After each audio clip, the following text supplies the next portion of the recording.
Caisse des dépôts est à la fois une banque de développement, un acteur du projet de territoire et un soutien à l'économie locale. La Caisse des dépôts, c'est un établissement public qui a plus de 200 ans, a fêté son bicentenaire l'année dernière.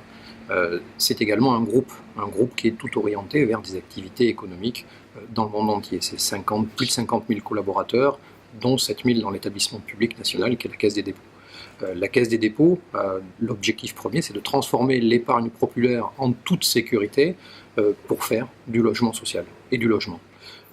La Caisse des dépôts, c'est également un investisseur de long terme aux côtés des collectivités territoriales pour financer des infrastructures publiques d'intérêt général. C'est également un investisseur auprès des partenaires privés pour aller dans le même sens. Alors, la Caisse des dépôts en Auvergne-Rhône-Alpes représente une activité majeure de développement aux côtés de la place financière, aux côtés des collectivités territoriales, mais également des investisseurs privés. 93 personnes réparties à la fois sur Clermont-Ferrand, sur Chambéry et Grenoble et sur Lyon.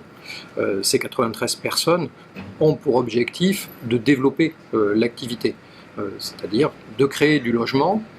Cette année, nous avons fait 15 000 logements grâce à notre participation en construction pure et simple et 18 000 logements en rénovation. Ce sont des flux financiers de presque 2 milliards d'euros, 1,9 milliard en 2016, pour un encours global auprès des bailleurs sociaux, des collectivités, de 19 milliards d'euros. S'agissant de l'investissement, nous sommes acteurs aussi de l'investissement par notre participation en fonds propres, nous bénéficions d'un effet de levier par la qualité de la Caisse des dépôts supérieure à 10. Nous avons investi cette année plus de 36 millions d'euros en dehors de l'investissement spécifique de l'aéroport de Lyon pour un effet de levier évalué à plus de 550 millions d'euros. Donc nous sommes générateurs de projets. En même temps, nous sommes un fort soutien à l'économie solidaire et sociale, où nous investissions aux côtés de l'ANRU dans les quartiers prioritaires de la politique de la ville.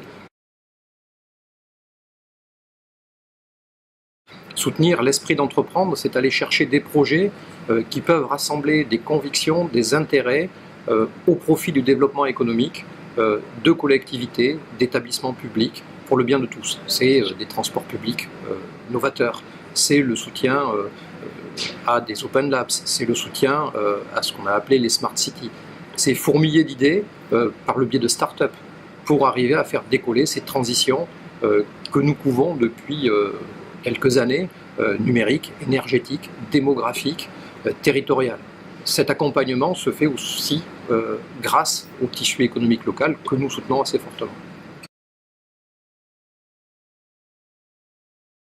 L'entrepreneur, par ses projets, par le but qu'il poursuit en créant sa société, en développant ses produits, en faisant appel à son marché, permet, dans certains cas, de développer cet intérêt.